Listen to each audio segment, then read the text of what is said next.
Good morning to all. आप सभी लोगों का हमारे चैनल में स्वागत है। अगर आपने हमारे चैनल को लाइक एंड सब्सक्राइब नहीं किया है तो प्लीज़ लाइक एंड सब्सक्राइब करें एंड बेल आइकन का बटन ज़रूर प्रेस करें, जिससे आपको हमारे नए वीडियो का नोटिफिकेशन मिलता रहे।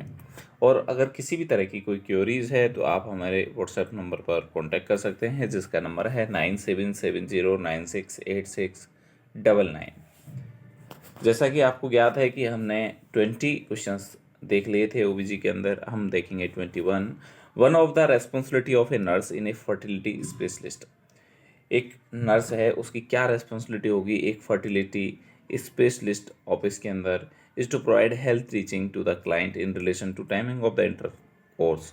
उसे हेल्थ टीचिंग देनी है regarding the timing of intercourse. Which instruction address the best time to achieve a pregnancy. कौन सा टाइम है जो कि प्रेगनेंसी को अचीव करने के लिए बढ़िया हो सकता है, जिसके बारे में नर्स बताएगी। Midway between the periods, immediately after menses and 14 days before the next period is expected, या 14 days after the beginning of the last period. आपको पता होना चाहिए कि जो है ओव्यूलेशन हमेशा जितने डेज का मेंस्ट्रुअल साइकिल होता है उसमें से अगर हम 14 डेज जो है एक्सट्रैक्ट कर देते हैं तो जो टाइमिंग बचता है वो क्या कहलाता है, उस टाइम पर क्या आता है, ओव्यूलेशन आता है। और ओव्यूलेशन टाइम पर फर्टिलिटी के जो चांसेस होते हैं वो सबसे ज़्यादा होते हैं। और अगर मैं बात करूँ तो ये टाइम जो है आपको निकालना पड़ेगा 14 days before the next period is expected. तो ये टाइम जो होगा वो सबसे बेहतर टाइम होगा। जो ये पीछे वाला जो 14 डेज का पीरियड होता है इसे हम क्या बोलते हैं, ल्यूटियल फेज भी बोलते हैं। तो कई बार क्वेश्चन आपसे इस तरीके से पूछा जाता है कि बताओ मेंस्ट्रुअल साइकिल के अंदर ऐसी कौन सी फेज है जो हमेशा चेंज नहीं होती है, या हमेशा जो है सतत रहती है, जिसमें किसी तरह का चेंजेस नहीं होगा डेज की संख्या में। वो होती है आपकी ल्यूटियल फेज। आपके चेंज होते हैं फॉलिकुलर जो फेज होती है उसके अंदर चेंजेस होते हैं, बट ल्यूटियल फेज हमेशा एक सेम रहती है। पीरियड जो है 28 डेज हो, 30 डेज हो, 35 हो, 40 हो। अब जैसे माना कि 40 डेज का है तो -14 करेंगे तो 26 डेज पे क्या होगा, ओव्यूलेशन होगा। इस तरीके से हम बात कर सकते हैं। तो बेहतर आंसर यहाँ पर थर्ड हो सकता है। देख लेते हैं आंसर। आंसर जो दिया हुआ है वो 3 दिया हुआ। Ovulation occur 14 days before the onset of the menses. जब मेंसेस स्टार्ट होते हैं उससे जस्ट 14 डेज बिफोर क्या होता है, ओवुलेशन होता है। अगले क्वेश्चन की तरफ बढ़ते हैं और आपका अगला क्वेश्चन आता है question number 22। A nurse teaches a client that a post coital test to evaluate the fertility should be perform. A nurse teach कर रही है एक पेशेंट को कि पोस्ट कोइटल जो है टेस्ट करना चाहिए, किसके लिए, फर्टिलिटी को चेक करने के लिए। वो कब करेंगे? तो बेटा फर्टिलिटी के लिए चेक करने के लिए अभी तो बताया था कि इंटरकोर्स जो है वो कब करना है, कोइटल जो है कब करना है। लगभग जो आपका ओव्यूलेशन उस टाइम पर आपको क्या करना है, कोइटल करना है। तो जो पोस्ट कोइटल टेस्ट है वो भी जस्ट ओव्यूलेशन के बाद में ही करना पड़ेगा, एक week after ovulation, immediately after menses, या फिर just before the next menstrual period, within 1 से 2 day of the presumed ovulation की। जो ओव्यूलेशन के 1 से 2 दिन होंगे उसके दौरान हमको करना चाहिए। तो आप खुद बताइए कितना टाइम जो है बेहतर हो सकता है। तो आपका जो बढ़िया टाइम है वो 1 से 2 डेज ऑफ द प्रिजम्ड ओव्यूलेशन हो सकता है। हमने पहले ही इसके बारे में डिस्कस कर चुके हैं फर्स्ट क्वेश्चन के अंदर। देखो, at the time because of increase oestrogen level, क्योंकि इस टाइम पर जो है जो एस्ट्रोजन का लेवल है वो बढ़ा रहता है। The cervical mucus is evident, और जो सर्वाइकल म्यूकस की जो मात्रा होती है वो प्रचुर मात्रा में होता है। And its quality changes in such a way to optimise smart survival. जो है टाइम हम चेक करते हैं, इसकी क्वालिटी वगैरह में भी हम चेंजेस जो है उनको चेक कर सकते हैं, इजीली तरीके से चेक कर सकते हैं। तो ये बढ़िया आंसर हो सकता है। नेक्स्ट क्वेश्चन की तरफ बढ़ते हैं और आपका नेक्स्ट क्वेश्चन आता है 23। A histogram. हिस्टोग्राम का मीन्स है hysterosalpingography, HSG is perform to determine whether there is a tubal obstruction, कि कहाँ पर जो है ट्यूबल का ऑब्स्ट्रक्शन हुआ है। The nurse conclude that infertility cause by defect in the tube is most often related to है, कि भाई ट्यूब में डिफेक्ट होने की वजह से कई बार इनफर्टिलिटी देखने को मिलती है। उसका कारण क्या हो सकता है? देखो भैया, पहली चीज़ जो HSG किया जाता है वो मोस्टली हम क्या है इनफर्टिलिटी को असेस करने के लिए करते हैं, जिसमें हम हिस्टेरोसल्फिंजियोग्राफी, मतलब इसमें कहीं न कहीं हम यूट्रस है, आपका फेलोपियन ट्यूब है, उनको हम क्या कर रहे होते हैं, विजुलाइज कर रहे होते हैं, देख रहे होते हैं उसमें किसी तरह का डिफेक्ट तो नहीं है। अब यहाँ पर ट्यूबल ऑब्स्ट्रक्शन हुआ है तो यहाँ आपसे पूछा गया है कि ट्यूबल ऑब्स्ट्रक्शन का मोस्टली रीज़न क्या हो सकता है। Tubal injury, vast infection, fibroid tumour, या कंजेनेटल एनोमली। तो देखो बेटा, बढ़िया आंसर यहाँ पर हो सकता है इन्फेक्शंस। अगर कोई इन्फेक्शन होता है, पेल्विक इन्फ्लेमेटरी डिजीज होती है, पीआईडी होती है, तो ये क्या कर सकती है, कहीं न कहीं ट्यूबल का जो है ऑब्स्ट्रक्शन क्रिएट करने में जो है एक सहायक की तरह भूमिका निभाती है। इस वजह से जो पीआईडी है वो बहुत ज़्यादा इसके रिस्क फैक्टर की तरह काम करती हैं। तो बढ़िया आंसर जो होगा इसका आंसर नंबर 2 होगा। देख लेते हैं इसका आंसर क्या दिया हुआ है। पास्ट पेल्विक इन्फेक्शन में result in tubal occlusion, most of which are caused by the post infection adhesion.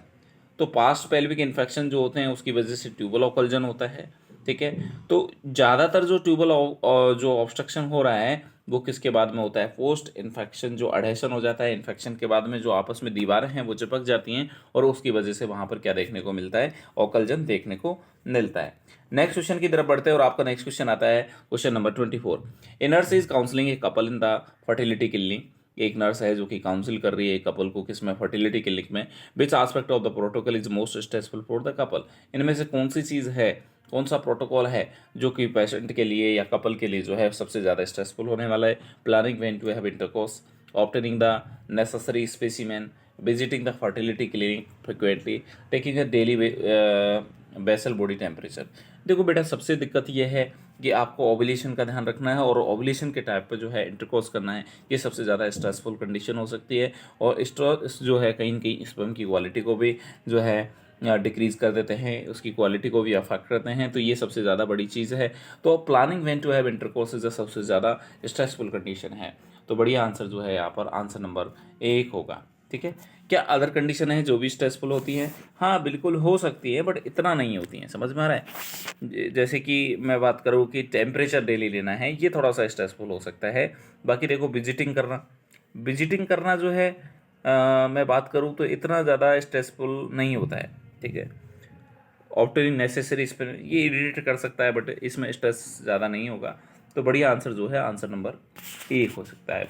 देखते हैं तो आपका जो आंसर दिया हुआ है आंसर नंबर 1 दिया हुआ है। Strategy for increasing the chance of the conceiving.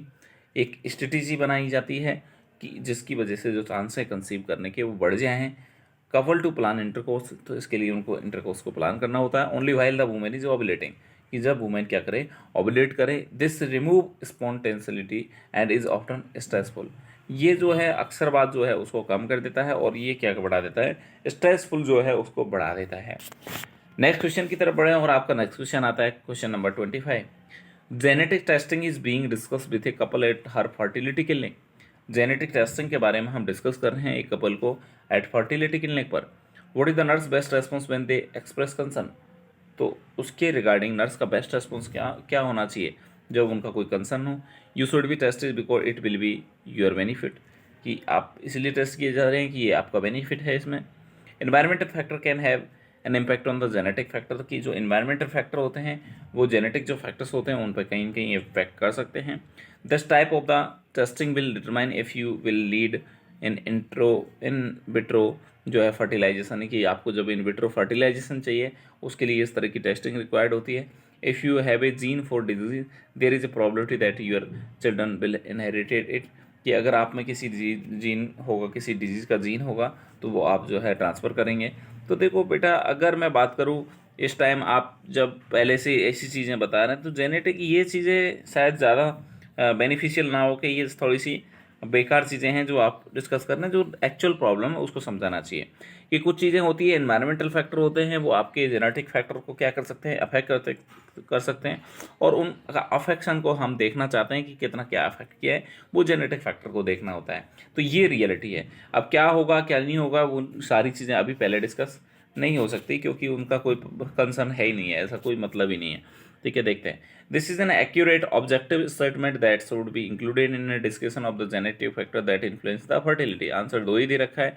Environment factor हैं जो ही क्या कर सकते हैं, इम्पैक्ट कर सकते हैं जेनेटिक फैक्टर को। ये बढ़िया आंसर हो सकता है, तो आप आंसर नंबर 2 कर सकते हैं। अगले क्वेश्चन की तरफ पढ़ते हैं और आपका अगला क्वेश्चन आता है question number 26। A client is admitted with A diagnosis of the torsion of the testis. एक पेशेंट है जो कि एडमिट किया है किसके डायग्नोसिस के साथ में, टॉर्जन हो गया है, उसके अंदर क्या बन गई है, गांठ बन गई है टेस्टिस के अंदर। How should the nurse respond when the client ask. How should the nurse respond, किस तरीके से जो नर्स है वो रेस्पॉन्ड करेगी when client ask why must I have surgery immediately. कि मुझे क्यों जो है तुरंत से सर्जरी की रिक्वायरमेंट होती है। There is no other way to control the pain, कि पेन को कंट्रोल करने के लिए वहाँ कोई अदर वे नहीं होता है। नहीं साहब, मेडिकेशन होती है पेन को रिलीव करने के लिए, तो सर्जरी से पेन रिलीव थोड़ी होगा इतना जल्दी। Irreversible damage occur after a few hours, कि इरिवर्सिबल डैमेज हो जाएगा कुछ घंटों के बाद में, बिल्कुल सही कह रहे हैं साहब। अगर टॉर्जन रहा तो वहाँ पर ब्लड सप्लाई रुक जाएगी, और ब्लड सप्लाई रुकने की वजह से वहाँ पर पूरी तरीके से हमेशा के लिए परमानेंट डैमेज हो सकते हैं। तो इस वजह से हमको इमीडिएटली जितना हो सके सर्जरी करनी होती है। Swelling is excessive which may cause the testicle to rupture, कि स्वेलिंग ज़्यादा है, इसकी वजह से टेस्टिकल जो है रप्चर हो सकते हैं, ठीक है ना। तो रप्चर नहीं होंगे, रप्चर तो नहीं होंगे टेस्टिकल, अगर स्वेलिंग होगी तो भी रप्चर नहीं होंगे।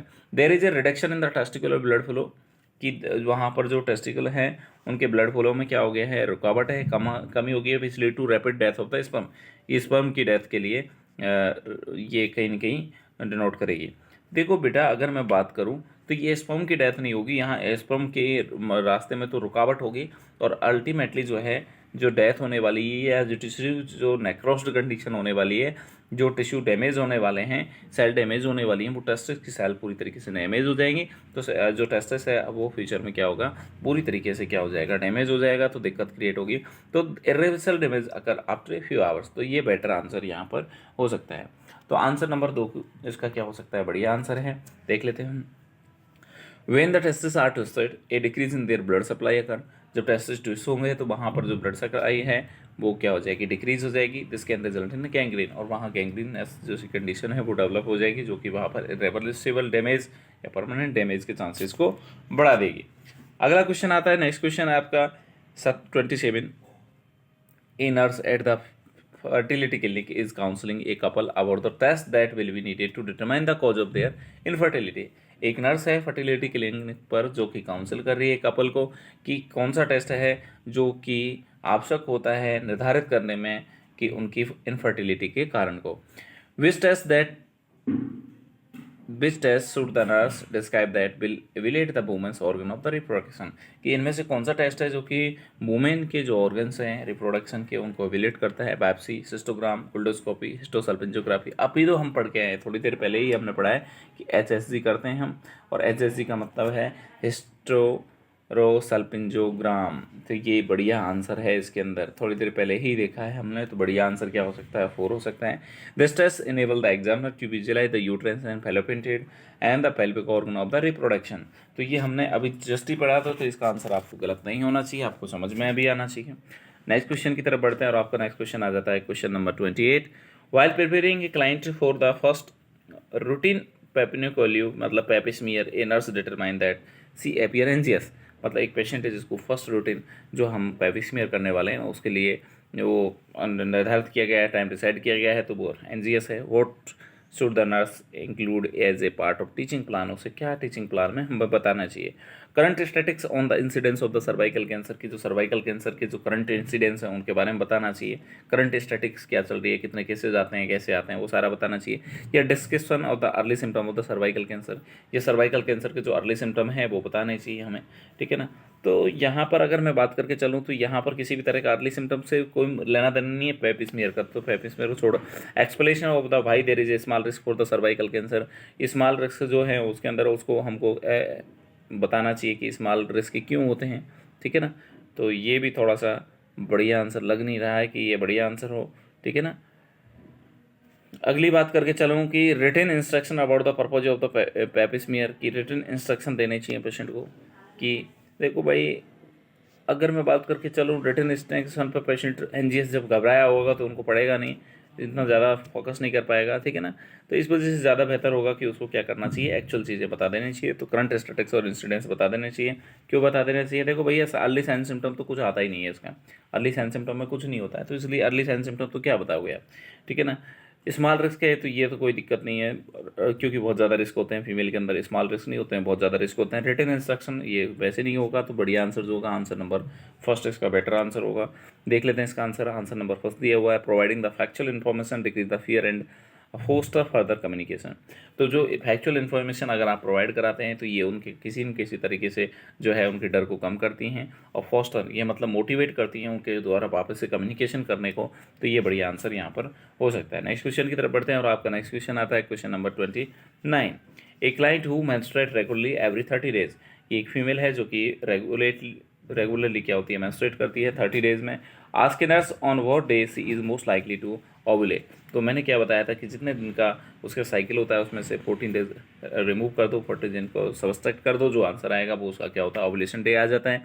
हर लास्ट मेंसेस स्टार्ट होता जनवरी 1, उसका जो है जो मेंसेस स्टार्ट हुआ है वो जनवरी 1 को हुआ है। तो on what day in the January should the nurse respond, कि बताओ उसका ओवुलेशन कितने तारीख को होगा। तो 30 डेज में से हमको क्या कर देना है, 16 घटा देना है, तो हमारा 14 घटा देना है, तो आपका आंसर आ जाएगा 16 आंसर आ जाएगा। मतलब कि 16 जनवरी को उसका क्या होना चाहिए, ओवुलेशन आना चाहिए। तो बेहतर आंसर यहाँ पर क्या हो सकता है, सेकंड हो सकता है। देख लेते हैं हम आंसर क्या दिया हुआ है। आंसर नंबर सेकंड दिया हुआ है जनवरी 16। The time between the ovulation and the next menstruation is relatively constant, कि ये जो ओवुलेशन और नेक्स्ट मेंस्ट्रुएशन के बीच का जो टाइम होता है वो लगभग कांस्टेंट होता है, जिसे हम क्या बोलते हैं, ल्यूटियल फेज के नाम से भी जानते हैं। पहले भी मैं डिस्कस कर चुका हूँ। Within a 30 days cycle the first 15 days are pre ovulatory. जो फर्स्ट 15 दिन होंगे वो प्री ओवुलेटरी होंगे, ओवुलेटरी से पहले के होंगे। Ovulation occur on the 16th days and the next 14 days R post ovulatory. और जो अगले 14 दिन होंगे वो कैसे होंगे, पोस्ट ओवुलेटरी डेज होंगे। ठीक है, अगला क्वेश्चन की तरफ बढ़ते हैं और लास्ट क्वेश्चन है question number 30। A client who has a diagnosis of the endometriosis. एक पेशेंट है जिसको क्या हो गया है, एंड्रोमेट्रियोसिस हो गया है। ठीक है, अब मैं बात कर रहा हूँ कि is concern about the side effect of hot flashes. उस पेशेंट को क्या आ रहा है, हॉट फ्लैशेस जैसा साइड इफेक्ट आ रहा है फ्रॉम हर प्रिस्क्राइब मेडिसिन, जो उसे मेडिसिन दी गई उनकी वजह से। She tell the nurse that her mother found them very uncomfortable during her menopause. वो नर्स को बता रहे हैं कि उसकी मदर जो है वो बहुत ज़्यादा अनकम्फर्टेबल महसूस करती है during the menopause, which medication cause this effect. तो ये किस मेडिसिन की वजह से ऐसा हो रखा है। तो देखो बेटा, एस्ट्रोजन है, लियोप्रोलाइड है, डाइक्लोफेनेक है, या एर्गोनोवाइन है। तो बढ़िया आंसर इसका होता है लियोप्रोलाइड। जो आप किसी पेशेंट को लियोप्रोलाइड मेडिसिन चल रही होती है तो इसकी वजह से कॉमन सी बात है, इसकी वजह से क्या होता है, हॉट फ्लैशेस होते हैं। तो लियोप्रोलाइड को थोड़ा सा याद रखेंगे कि लियोप्रोलाइड की वजह से मोस्ट कॉमन जो साइड इफेक्ट देखने को मिलते हैं वो आपको क्या देखने को मिलते हैं, हॉट फ्लैशेस देखने को मिल सकते हैं। ठीक है,